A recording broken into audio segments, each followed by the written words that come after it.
bago natin tirahin ng napakainit at maangas na video na to, hambalusin mo muna ang like at subscribe button para lalo pa akong ganahan.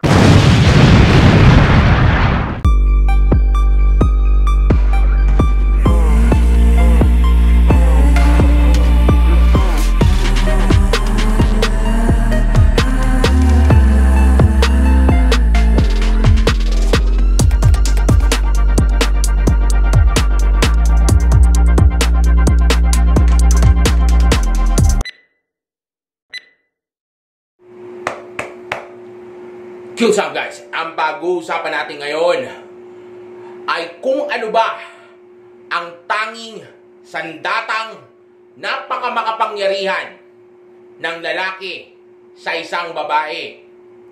G, ito ay walang iba kundi ang pakikipaghiwalay o ang pagtapon mo sa babae. Dahil hindi ka pwede makipag-argue, magmumukha kang weak, magmumukha kang emotional, lalo lang siya mata-turn off, at dahil walang logic ang babae, para ka lang nakikipag-usap sa pader o sa poste dahil hindi ka rin niya maiintindihan. Dahil ang tanging bagay na susundin ng babae, papakinggan o gagamiting basis sa mga oras na nakikipag-argue ka o nakikiusap ka o inaayos mo ang issue sa isang babae ay ang kanyang emosyon. Dahil nga, ang mga babae ay emotional. Wala silang logic. Kaya nga ang daming single mom. Kaya nga ang daming babaeng nauulol. Ang daming babaeng nauuto. Kaya nga nagagamit ng society at ng feminism ang mga babae dahil sa mga emosyon nila. Kaya nga di ba gaya ng sinasabi ko sa inyo palagi na kahit na gaano pa katalino ang babae, kahit na gaano pa ito ka-successful, kahit na gaano pa ito katapang kung meron man, kayang-kaya ko pa rin talunin yan dahil sa emosyon niya. Tingnan mo nga yung mga, di ba, sumasali ng mga pageant, o mga celebrity, nakala mo kung sino maangas, akala mo kung sinong magagaling, pero iyakin naman. Pero mahihina talaga deep inside them. Dahil nga, ang mga babae ay emotional. Kaya nga kahit na anong logic pa ang sabihin mo, maniwala ka sa akin, hindi ka niya mapakikinggan. Hindi kanya maiintindihan. Kaya nga maraming babae na nasisira ang buhay dahil nga ang kumokontrol sa kanila ay yung mga emosyon nila. Kaya nga gaya ng sabi ko sa inyo, kahit na malaman pa nila itong mga tinuturo ko sa inyo, kung gagamitin nyo sa inyo, gagamitin nyo pa din itong mga bagay na ito sa kanila, maniwala ka sa akin, kakagat at kaagat sila dahil nga sa emosyon nila. Kaya hindi ka papakinggan ng babae na yan kung makikipag-usap ka lang. Lalo na kung makikipag-argue ka, makikipagtalo ka. Maniwala ka sa akin, lalabas lang na ikaw ang mali sa dulo dahil pinatulan mo yung emosyon niya. Kaya hindi ka makikipagtalo, hindi ka magiging emotional, lalo na dahil ang lalaki ang logical, di ba? Kaya nga tayo yung mahilig sa games. Tayo mahilig mag-solve ng problems. Samantalang ang mga babae naman, sila ay nagdedepende palagi o binabase ang mga decisions nila sa kanilang pakiramdam. Hindi rin pwede na kung ikaw ay merong gustong i-prove o gusto mong ipakita ang dominance mo o ang kapangyarihan mo sa babae, ay sasaktan mo siya ng pisikal. Hindi po pwedeng gawin mo yan. Dahil unang-una, that's beta. Pag ginawa mo yan sa kanya, hindi lang siya mata-turn off, mawalan siya ng gana, at siyempre, well, may ibang babae na kahit ginagawa mo yun, dahil mababa yung self-esteem nila, o dahil talagang nakahook siya, o naka-attach na siya sa'yo, tinatanggap pa rin niya yung mga ganong klaseng lalaki. Marami akong kilalang ganyan. Sa channel ko, na kahit na inabuso na, nanloko na, sinaktan na sila, nag-stay pa din dahil sa mga emosyon nila. Pero wag mong gagawin yan. Gusto mong makulong? Gusto mong makasumuan? Gusto mong masira ang buhay mo? Sige, gawin mo. Bala ka. Hindi kita pipigilan. Pero sinasabi ko sa'yo, sa oras na gawin mo yan, parang inilagay mo ang sarili mo sa isang malalim na hukay. Dahil napakadelikado niyan. Kaya wag na wag mong gagawin yan. Kaya nga gaya ng sabi ko kanina, ito ang dalawang bagay na hindi mo pwedeng gawin. Una, maging emotional, makipagtalo sa kanya. Pangalawa, maging emotional na naman at manakit. Kaya kontrolin mo yung emosyon mo. Gamitin mo yung logic mo. Dahil lang nag-iisang kapangyarihan lang na pwede mong gamitin sa kanya ay ang pakikipaghiwalay. Dahil maniwala ka sa akin, lahat ng babae, although palipat-lipat sila sa iba't ibang lalaki, importante sa kanila ang relasyon. Unang-una, sa narcissism nila. Dahil syempre, ayaw nilang magmukhang pangsibakan lang o pokpok lang, tinira lang, tapos hindi binigyan ng relasyon. Pangalawa, kailangan nila ng security. Kahit na marami silang pampalit, kahit na palipat-lipat sila ng dick, maniwala ka sa akin, importante pa rin sa kanya yung relasyon na yan. Dahil nga, ang mga babae, again, ay emotional at weaker species. Mas mahina sila. Kailangan nila ng lalaki sa buhay nila. Huwag kayong maniwala na merong independent women o woman. Kahit isa lang, walang ganyan. Dahil kung meron talagang ganyan, bakit ultimo yung mga mayayaman na babae, mga celebrity, politician, mga matatalino, mga sikat, mga leader nila, pati yung mga leader ng feminism nila, ay may mga asawa. Dahil nga, ang babae ay sadyang nilikha para sa lalaki. Kaya nga mahina sila. Kaya nga mas emotional sila. Dahil nga ang tunay na nature state ng babae ay walang iba kundi mag-aruga ng anak at mag-asikaso ng magiging lalaki niya. Binulag lang sila ng feminism na ngayon pinagtatrabaho na. Kaya nga hindi masasaya ang mga buhay nila. Pero yun ang pinapaniwala sa kanila na kapag ka na-achieve nila ang kanilang success, parang lalaki, magiging masaya sila. Naman walang masaya. Kaya hindi sila ganun ka-fulfilled sa buhay nila. Bakit? Dahil wala sila sa nature state nila. Pero kung magkakaroon sila ng anak sa lalaking tunay nilang gusto at magkakaroon sila ng pamilya dito, dun lang magiging masaya o tunay na masaya ang babae.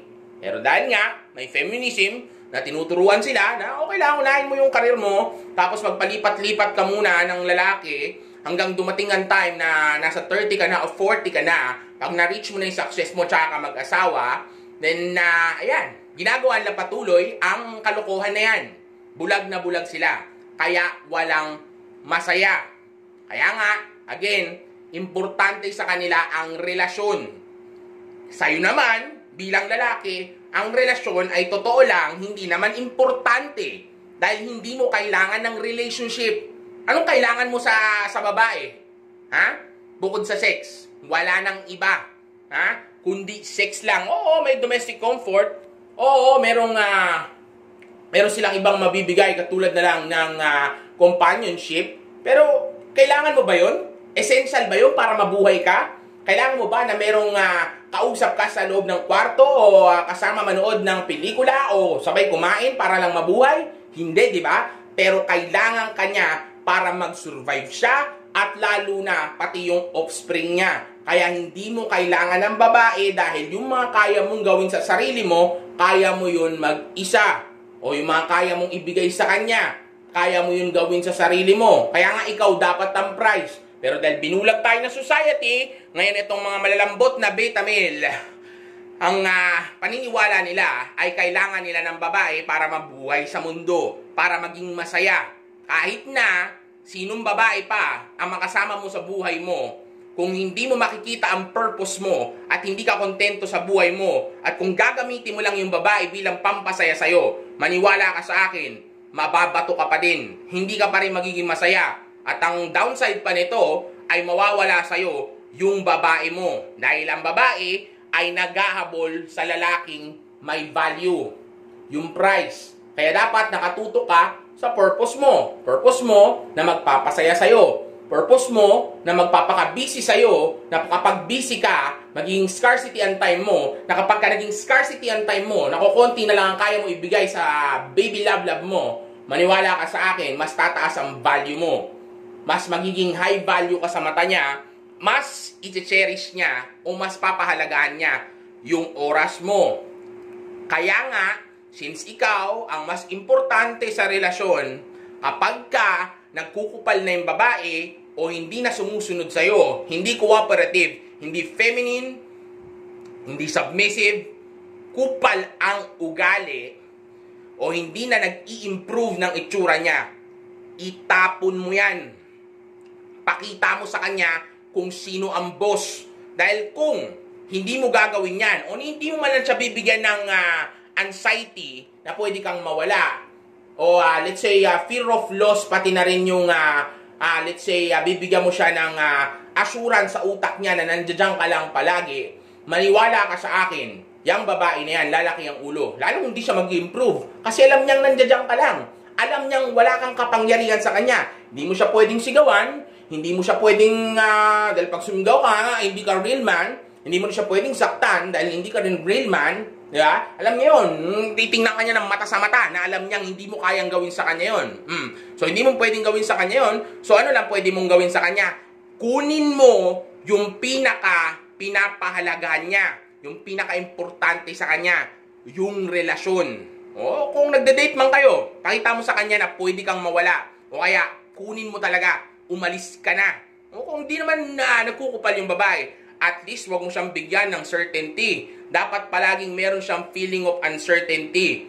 Hindi siya certain na nandiyan ka palagi. Kailangan hindi siya sure na nakuha ka na niya. Kaya nga walang validation, di ba? Kaya nga hindi mo paparamdam sa kanya na gandang-ganda ka sa kanya, na in love ka sa kanya, na sumusunod ka sa kanya, na sayo na siya, o ikaw ay sa kanya na.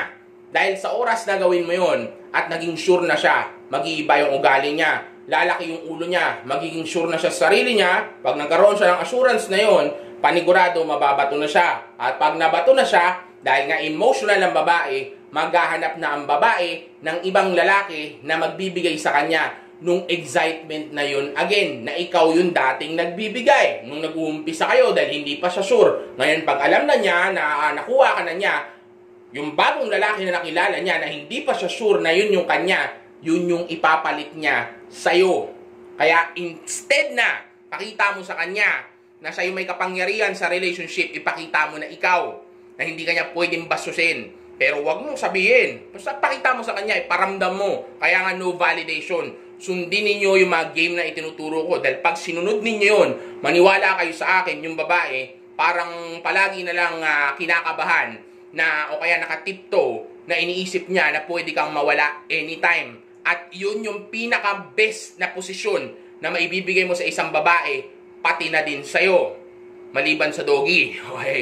Kaya tandaan mo, ang babae ay kailangan palaging nasa feminine state. Para mailagay mo siya sa feminine state, kailangan may pakita mo sa kanyang lalaking-lalaki ka. At ang tunay na lalaki ay kayang tumalikod sa relasyon. Hindi yung lulod, hindi makikipag-usap o makikiusap, hindi yung babae, hindi yung lalaki na parang babae na siya'y naghahabol ng relationship. Dahil ang dapat na naghahabol ng relationship o yung beta na sumusunod ay yung babae yun. Yun yung feminine state. Ikaw dapat nasa masculine state. Ikaw dapat ang hinahabol at ikaw dapat ang nagli-lead. Pero hindi naman pwede na basta mo lang gagawin yun nang wala kang value. Kaya nga dapat mag-self-improve. Looks, status, money, game at personality mo ay kailangan palaging on point. Palagi dapat yan nag-i-improve. Hindi po pwedeng hihinto ka na. Dahil sa oras na huminto ka na sa pag-improve ng sarili mo, yun ang oras ng pagkamatay mo. Pagkamatay ng relasyon mo. Mapa-relationship man yan, o dating man yan, commitment man yan, o marriage man yan. Well, marriage, mahirap na talaga yan. Pati relationship o commitment. Dahil kapag ka ginawa mo yan, maniwala ka sa akin, bawas na yung kapangyarihan mo. Pero still, may game pa rin tayo dyan. Okay? Pero bawas na. Hindi katulad ng dating. Habang dating pa lang kayo at wala kayong relationship, kung mapapansin ninyo o maaalala ninyo, yan yung pinaka-best version ng babae. Bakit? Dahil hindi ka pa nga niya nakukuha. Kaya gagalingan niya pa.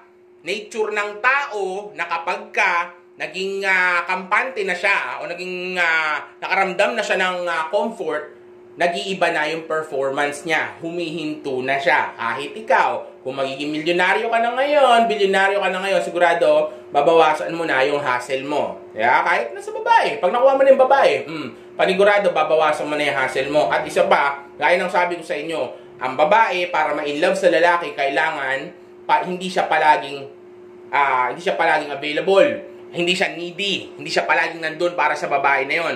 Pero ang lalaki naman, nai-inlove sa babae kapag yung babae naman palaging available. Kaya hindi kayo palaging magkasama. Hindi kayo pwedeng palaging nagkikita o papakita mo sa kanya na kanya ka na. Dahil sa oras na mangyari yun, mamamatay yung excitement dun sa babae. Titingnan kanya ng pababa kasi nakuha ka na niya. Mamaliiting ka na niya. Hindi niya natitingnan ka ulit ng nakatingala o pataas. Kaya parang sitin mo to. Si John Lloyd Cruz, tsaka si Ellen Adarna. Noong una, si Ellen Adarna patay na patay kay John Lloyd Cruz kasi si John Lloyd Cruz siya, 'di ba? Pero nung napabayaan ni John Lloyd Cruz yung purpose niya, nawala sa showbiz, anong ginawa ni Ellen? Nagputa, lumipat sa iba. 'Di ba? Babae. Bata mo, kahit wala siyang pakialam, kahit maging single mom siya, wala siyang pakialam kahit na ano pang sabihin ng mga tao sa paligid niya, kahit na mukha pa siyang bitch ni Derek Ramsey. Basta ang importante sa kanya ay sinusunod niya yung emosyon niya. Walang logic. Kaya nga, yung emosyon niya, yun yung hahawakan mo. Para mahawakan mo yung emosyon na yon, ang dapat mong gawin sa kanya ay ipakita na hari ka. At walang hari na naghahabol sa babae. Dahil ang tunay na lalaki, ang focus niyan ay yung purpose niya. Yung pagbuo ng empire niya. Na again, ng isang lalaki na naghahabol ng babae ay mauubusan ng pera. Pero ang isang lalaki na naghahabol ng pera ay hindi mauubusan ng babae. Kaya kailangan may value ka para matatakot siya na may mawawala sa kanya kapag ka nawala ka. Okay? Kaya lagi tandaan, magpayaman, unahin yung sarili, at swing back na maraming puso sa'yo. Peace! Boom!